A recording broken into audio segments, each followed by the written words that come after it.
Saint chairman کی مراد کے حوالے سے آپ کا موقف درکار ہے. موقف کیا ہے جی؟ شرمندہ ہے جی ہم، سیدھی سی بات ہے کہ ملک جو ہے وہ ہچکولے لے رہا ہے. 2 وقت کی روٹی لوگوں کے لیے مشکل ہوئی بھی ہے. لوگ ملک چھوڑ کے دوسرے ملکوں میں جابز کے لیے جا رہے ہیں اور یہاں پہ ان لوگوں کو اپنی فکر پڑی ہے اور یہ وہ لوگ ہیں جو اس پورے سسٹم کے بینیفیشری ہیں. اب یہ جاتے جاتے اپنے حق میں وہ مراد لے کے جا رہے ہیں کہ جی جتنی دیر ہم اس پوسٹ پہ بیٹھے تھے آپ کو لوٹا، اب جاتے ہوئے لیجیٹمائز کر دیں کہ ہم بعد میں بھی آپ کو مرتے دم تک لوٹ سکیں اور جب ہم خود مریں ہماری بیویاں بھی پیچھے سے لوٹ سکیں. ہاں جی، وہ جتنی مراد لکھی ہوئی ہے کہ مرنے کے بعد پیچھے یہ کچھ دیا جائے گا اور اس کے بعد بھی انہوں نے ٹریول کرنا ہے تو جناب ان کو چارٹرڈ طیارہ ملے گا اور فرنیچر چینج کرنے کے لیے سال میں اتنے پیسے ملا کریں گے، ایئر ٹکٹ یہ ہوں گے اور اس کے علاوہ جو تنخواہ اور پینشن والا معاملہ ہے وہ الگ سے ہوگا اور جو سیکیورٹی گارڈز ہیں وہ الگ سے ہوں گے، جو سٹاف ملے گا وہ الگ سے ہوگا. حالانکہ نہ سینٹ میں اور نہ قومی اسمبلی میں بیٹھے ہوئے لوگوں نے کبھی اپنا کام کیا ہے. ان کا جو اصل کام ہے وہ ایک ہے، وہ ہے قانون سازی، کہ ایسے قانون بنائیں جس سے عوام کا بھلا ہو، کیونکہ عوام کے ووٹ لے کے گئے ہیں نا. یہ تو لڑتے ہیں، ایک دوسرے کو گالیاں نکالتے ہیں، ایک دوسرے کو چور ڈاکو کہتے ہیں، ایک دوسرے کے لیڈرز کو بدنام کرتے ہیں، جھوٹا یا سچا. جو ان کا اپنا کام ہے ان کو میں نے تو کبھی کرتے ہوئے نہیں دیکھا. ایک قانون نہیں ان سے پاس ہو سکتا. جو بیسک نیڈ والی چیزیں ہوتی ہیں عوام الناس کی، بیسک رائٹس جو ہیں، ہاں اپنے یہ سارے کے سارے رائٹس کر لیتے ہیں اور پھر مظلوم بنتے ہیں. جی ہماری تنخواہ تو جناب 1.5-2 لاکھ ہے، لیکن جو مراد آپ لے رہے ہیں وہ تو کروڑوں کی ہیں، اس کو تنخواہ میں شمار ہی نہیں کرتے. اور پھر جس طریقے سے یہ لوگ بنتے ہیں، 15-20 کروڑ کی ایک سینٹ کی سیٹ بکتی ہے پاکستان میں. تو جو 20 کروڑ کی یہ سیٹ خرید کے آیا تو آپ سمجھ سکتے ہیں کہ اس کے بعد وہ کم از کم 100 کروڑ تو کمائے گا نا. کم از کم 20 اپنے وہ نکالے گا اور 80 اس کا پروفٹ ہوگا. ادروائز کسی کا دماغ خراب ہے کہ 15 کروڑ کی سیٹ لے کے آئے، کچھ نکالتے ہیں نا اس میں سے. تو یہ تو شرم سے سر جھکنے والی بات ہے ہمارے حکمرانوں کا، ہمارے اشرافیہ کا، ہماری اسٹیبلشمنٹ، عدلیہ اور باقی جتنے بھی ادارے ہیں ان کے لیے یہ لمحہ فکری ہے کہ عوام آپ کی ایک ایک چیز نوٹ کر رہی ہے.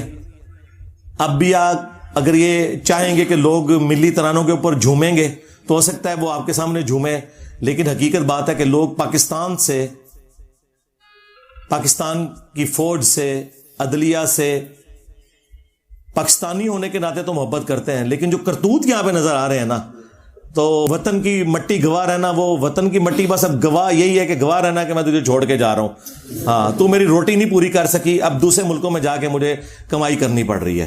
ہاں بس اگر کوئی سلسلہ بنا تو میری لاش آ جائے گی اور وہ یہاں پہ دفن ہو جائے گی، ادروائز جو ہے نا بس گواہ رہنا کہ میں نے محبت کی اس ملک کے ساتھ، لیکن یہاں جو ہمارے ادارے تھے، ہمارا اشرافیہ تھا، ان کے لیے تو یہ جنت ملک بنا ہوا ہے، لیکن غریب لوگوں کے لیے کچھ بھی نہیں.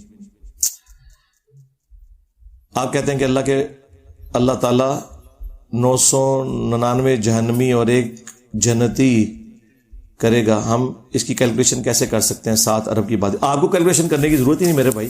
کیلکولیشن کر بھی لیں تو آپ جنتیوں میں کیسے شمار ہو جائیں گے؟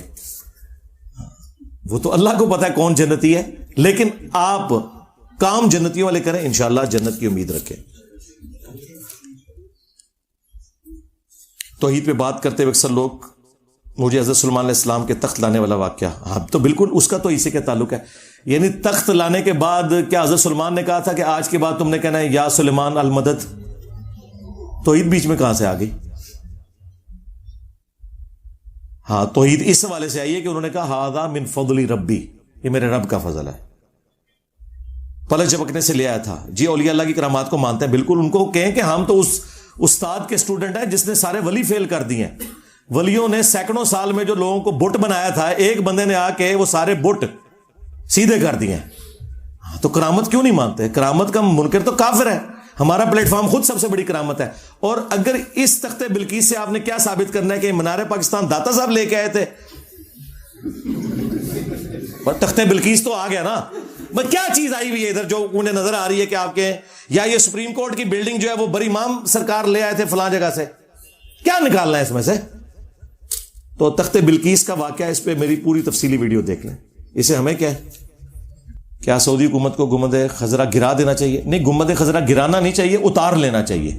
یہ جملہ ہی بڑا غلط ہے. جب آپ گنبد خضرا گرانے کی بات کرتے ہیں نا تو پھر جو لوگ گنبد خضرا کو نبی اسلام کی نسبت کی وجہ سے محبت کرتے ہیں، حالانکہ رسول اللہ کے ساتھ اس کا کوئی لینا دینا نہیں، وہ 650 سال بعد رکھا گیا.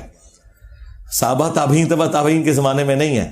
بلکہ خود بریلویوں کے علماء الیاس قادری صاحب نے اپنی کتاب میں لکھا ہے کہ اگر ہمیں بدعت کی بات کرتے ہو تو گنبد خضرا بھی تو بدعت ہے، یہ بھی تو حضور کے زمانے میں نہیں تھا. وہ خود مانے ہوئے ہیں کہ یہ بعد میں رکھا ہوا ہے. فتاوی رضویہ میں اعلیٰ حضرت نے خود مانا ہوا ہے.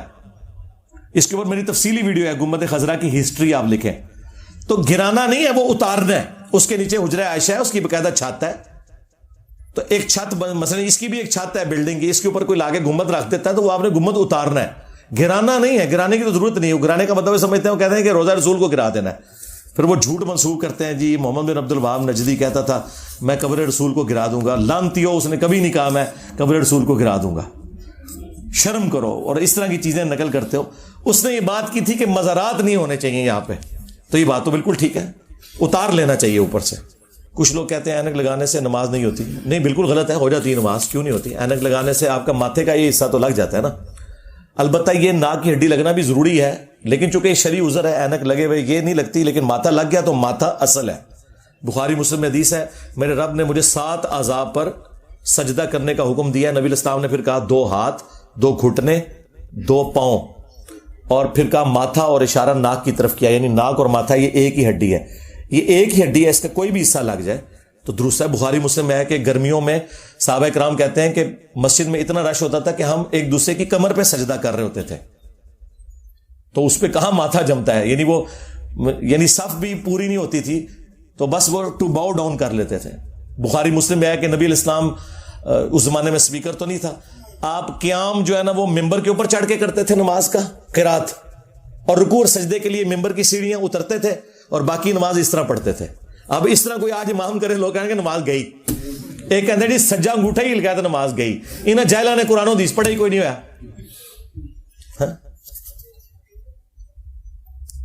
ہم طالب علم خلافت کے حامی ہیں. جی تو کریں نا، اچھی بات ہے نا، ہم بھی یہی کام کر رہے ہیں.